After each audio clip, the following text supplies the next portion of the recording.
नमस्कार, आप देख रहे हैं आज का भारत। तो मैं हूं अनिल सिंह और इस वक्त मैं जनपद बहराइच में हूं और जनपद बहराइच की एक घटना को मैं आपके सामने लाना चाह रहा हूं कि पुलिस किस तरह से बड़े घटनाक्रम के ऊपर पर्दा डाल करके, मिट्टी डाल करके पूरी की पूरी घटना को दफन कर देती है और पूरी घटना पी जाती है। आपने अक्सर सुना होगा कि पुलिस किस तरह से सांप का रस्सी बनाती है और रस्सी का सांप बनाती है।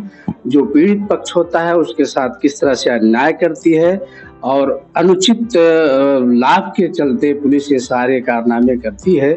जिस भी पक्ष से पुलिस को भारी अनुचित लाभ मिलता है उस पक्ष में पुलिस खड़ी हो जाती है और न्याय के पक्ष में, पीड़ित के पक्ष में हमेशा इतिहास रहा है यूपी पुलिस का कि कभी पीड़ित के पक्ष में और न्याय के पक्ष में यूपी पुलिस नहीं रही है।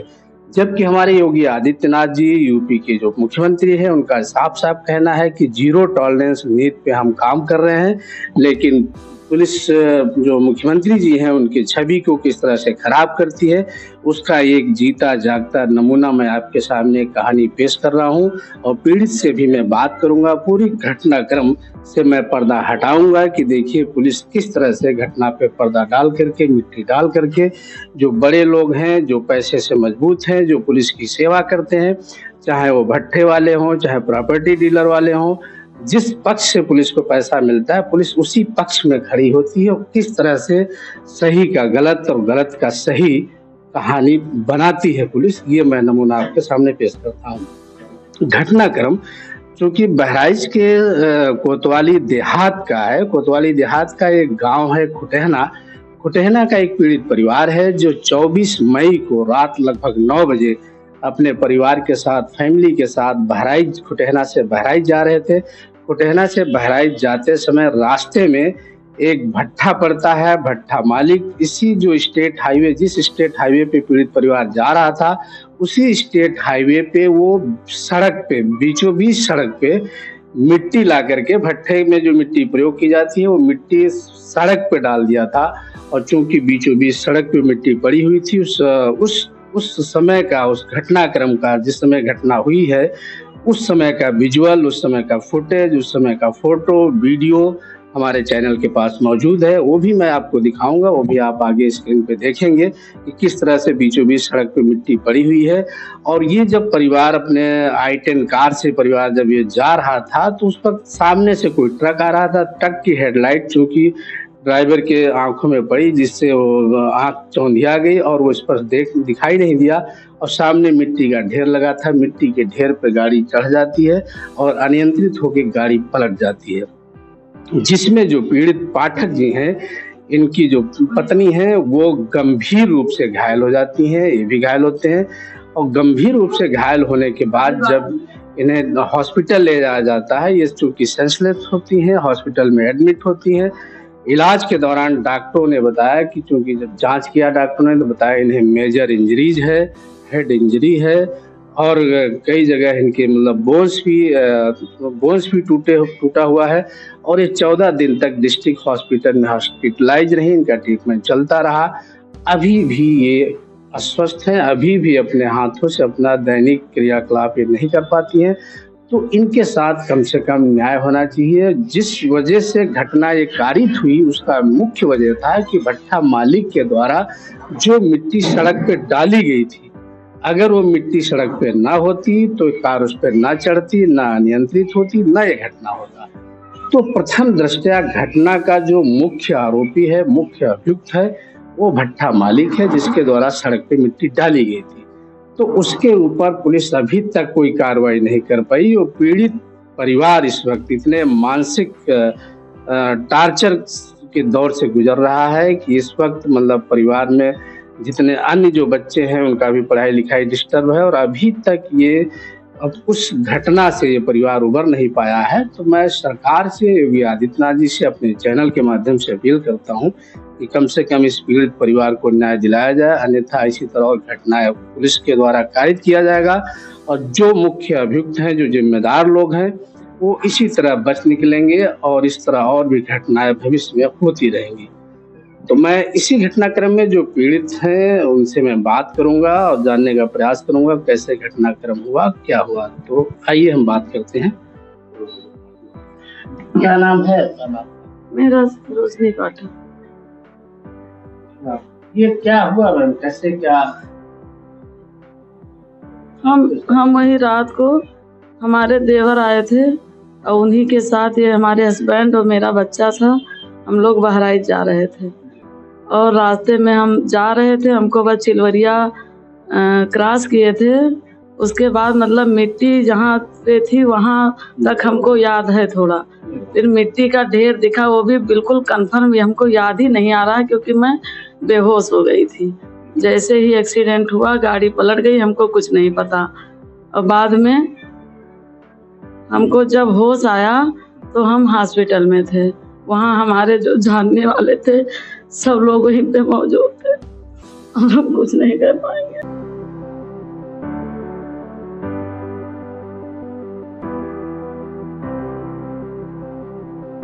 पाठक जी, ये पूरा घटनाक्रम कैसे हुआ, क्या हुआ, थोड़ा सा? जी, मैं खुटेहना निवासी हूँ, अशोक कुमार पाठक। मेरा भाई शाम को करीब रात में 8:30 बजे आया था। ड्यूटी कर रहा है, वो प्राइवेट कंपनी में काम कर रहा है। वो 8:30 बजे आया था। 8:45 बजे हम लोग प्लान बनाए कि हम लोग मरौचा जाएंगे गांव अपने रात्रि में। तो यहाँ से चले, हम लोग आराम से जा रहे थे। नगरौर के पास जब पहुंचे तो सामने से ट्रक आ रही थी और ट्रक के बगल में एक टेम्पू लगा था। तो टेम्पू को साइड देने के चक्कर में ट्रक ने ज्यादा काट दिया सड़क पर, और सड़क के दूसरे साइड में भट्ठे वाले ने बीच रोड पर बड़ा सा ढेर मिट्टी का लगा रखा था, जो कि जी, ये भट्ठा मालिक का नाम है मुन्ना प्रधान, हठीले निवासी है। ये हठीले बहराइच, थाना वही कोतवाली देहात है जी। तो एक्सीडेंट के बाद वहां भीड़ इकट्ठा हुई। तुरंत कई लोगों ने मदद की, गेट तोड़ करके हम लोगों को निकाला। फिर एक भाई साहब थे, उनकी जो बलेनो कार थी उस पर हम लोगों को बैठाया गया। हमारी पत्नी की बहुत ही गंभीर हालत थी, इनके सर से फाक फाक खून की बौछार हो रही थी और ये यही कह रही थी कि मैं जा रही हूँ, मेरे बेटे को देखना। उसके बाद में उसी जो समय दरगाह के मेले की तैयारी हो रही थी, जिसमें पुलिस गश्त कर रही थी। दोनक्का पुलिस इंस्पेक्टर संजय गौतम भी मौके पर मौजूद थे। उन्होंने कहा कि आप पहले इलाज करवाइए, हम लोग पुलिस बल अभी आ रहे हैं जिला अस्पताल, इलाज जरूरी है पहले। तो उस समय उनकी मानवता थोड़ा हमको दिखाई दी। लेकिन जब रात में वो नहीं आए तो दूसरे दिन मुझे हल्की चोटें लगी थी, मेरे भाई को भी कुछ हल्की चोटें लगी थी भगवान की दुआ से। तो हम दोपहर को कोतवाली देहात गए, वहां पर हमने अपनी लिखित तहरीर दी। तहरीर को हमारे कोतवाल ने, तत्कालीन कोतवाल ने लपेट कर मुट्ठी में रख लिया। उस समय मानवता खत्म हो चुकी थी, क्योंकि ये भट्टे वालों से लेन देन हो चुका था इनका। फिर हमको ये जो होती है प्रथम सूचना, यानी जिसको कहते हैं वो रोजनामचा जी,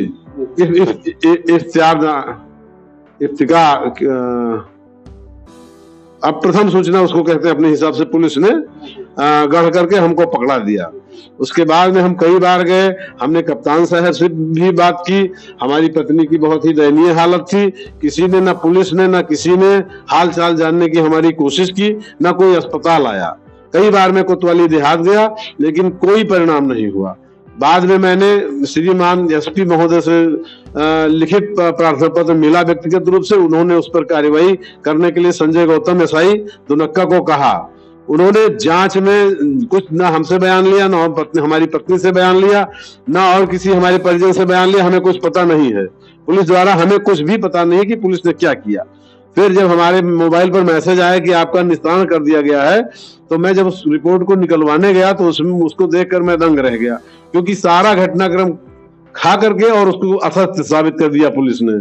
इस प्रकार हमारे साथ अन्याय हो रहा है, और मुख्य कारण उसका जो है, आए दिन वहां घटनाएं होती रहती हैं। अभी 2 महीना 3 महीना पहले सेंट नाबर्ट का एक इंटर का हाई स्कूल का बालक था, जो जा रहा था, रास्ते में ट्राली 4000 ईंटा लाद के भट्टे से एकदम क्रॉस की रोड, ना आगे देखा ना पीछे, और उसी में जाके उसकी वैन लड़ गई।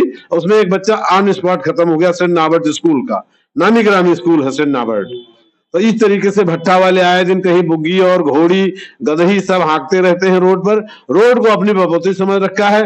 पुलिस वालों को ये लोग अपनी गाड़ियों से, लग्जरी गाड़ियों से घुमाते हैं, कहीं मतलब जहां जाना होता है वहां इनको मुहैया कराते हैं गाड़ियां लग्जरी, और वहां जांच कर लिया जाए महोदय। एसआई जो है दोनक्का, उनके यहाँ हटीले प्रधान ने एसी लगा रखा है, तो हमारी बात कब सुनेंगे? जबकि आए दिन ऐसी घटना होती रहती है। ये लोग पुलिस वाले भट्टे वालों से हफ्ता लेते हैं, महीना लेते हैं। इस तरीके से हमारे में भी 2-3 लाख रुपया लेकर के और केस को दबा दिया गया और इस तरह से रिपोर्ट लिखी गई। मैंने मुख्यमंत्री पोर्टल पर भी आवेदन दे रखा है, जिसकी आख्या आज आनी है। आज मैं उस आख्या को भी देख लूं, फिर क्या चाहते हैं आप? हम क्या चाहते हैं, हमारी FIR लिखी जाए और हमारे साथ जो क्षति हुई है, हमारी गाड़ी 1,10,000 रुपया लग रहा है उसमें, वो क्षति पूर्ति दी जाए और इस तरह से घटना ना हो। ये हम चाहते हैं कि कोई अवैध तरीके से हाईवे को, मतलब इस तरीके से ईंटा और जो है मिट्टी न डाले, जिससे कोई अनजान व्यक्ति रात बिरात चोटिल ना हो या कोई घटना ना हो। इतना चाहता हूँ। तो ये था पीड़ित परिवार और पीड़ित परिवार का स्टेटमेंट था। आपने पूरा घटनाक्रम, पूरा सब कुछ देखा और सुना, और इसमें आप देखिए किस तरह से घटना सच में होती है। घटना का पूरा ऑडियो है, विजुअल है, पूरे सारे एविडेंस हैं, सारे प्रूफ है। हॉस्पिटल में परिवार एडमिट होता है, उसके सारे साक्ष्य हैं, बाकायदा जो पीड़ित है उसके सारे मेडिकल रिपोर्ट हैं, टेस्ट रिपोर्ट है। उसके बाद भी घटना को किस तरह से पुलिस जो अपनी रिपोर्ट लगाती है, उसमें से दरोगा ने पूरी अपनी रिपोर्ट में कहा है कि यह घटना असत्य है। इसमें घटना में बढ़ा चढ़ा के बताया गया है, दावा किया गया है। तो बढ़ा चढ़ा के क्या है, जब घटना पूरी तरह से सब कुछ है, कैमरे के सामने है, घटना हुई है, जो पीड़ित है वो सामने है, हॉस्पिटल की रिपोर्ट है, उसके बाद भी पुलिस किस तरह से घटना को असत्य बताती है। और बाकायदा जो गाड़ी, जो उसमें गाड़ी जो एक्सीडेंट के बाद गाड़ी में जो टूटी हुई है, गाड़ी का वो गाड़ी वहाँ गैराज में पड़ी हुई है, बाकायदा गाड़ी का वो किया जा रहा है। और उसको गाड़ी में दिखाने में पता चला है कि उसमें भी काफ़ी नुकसान हुआ, काफ़ी डैमेज हुई है गाड़ी। तो जब अगर ये घटना हुई नहीं तो गाड़ी कैसे डैमेज होगी? जो पीड़ित महिला जो मेरे सामने बैठी हैं, उनको हेड इंजरी कैसे हुई, इतना मेजर उनको इंजरी कैसे हुई, सारे रिपोर्ट, सारे साक्ष्य, उसके बाद भी पुलिस किस तरह से घटना को असत्य बता रही है। तो ये है कि माननीय मुख्यमंत्री जी, इस घटनाक्रम पे इस पे आप संज्ञान लें और इस पूरे पीड़ित परिवार को न्याय दिलाएं, तथा इस तरह से जो भट्ठे वाले हैं या भट्ठे मालिक हैं, जो स्टेट हाईवे, नेशनल हाईवे पर इस तरह से मिट्टी डाल करके अतिक्रमण करते हैं, ये कानूनन अपराध है। कानून में बाकायदा इस चीज़ का मेंशन है कि किसी भी स्टेट हाईवे या नेशनल हाईवे पे आप अतिक्रमण नहीं कर सकते हैं, वो कानूनन जुर्म है। उसके बाद भी किस तरह से पुलिस और भट्ठे मालिकों के बीच साठगांठ और लेन देन का प्रकरण जो पीड़ित परिवार ने बताया वो आपके सामने आया है। इस तरह से लेन देन का प्रकरण, कहीं एसी लगाना, कहीं गाड़ी में ले जाके उन्हें घुमाना, इन सारे दबाव में आकर के पुलिस कोई कार्रवाई नहीं कर रही है। और अगर नहीं करेगी तो एक घटना और, इसके स्कूल के एक बच्चे का भी एक्सीडेंट इसी की वजह से हुआ, एक्सीडेंट में बच्चे की मौत हुई। तो भविष्य में भी इस तरह की घटनाएं होती रहेंगी, ये लोग घटना कारित करते रहेंगे अगर इनके ऊपर सरकार के द्वारा कोई कड़ा एक्शन नहीं लिया गया, कड़ी कार्रवाई नहीं की गई। लगातार आप देखते रहिए आज का भारत। तो मैं हूँ अनिल सिंह राणा, बहराइच।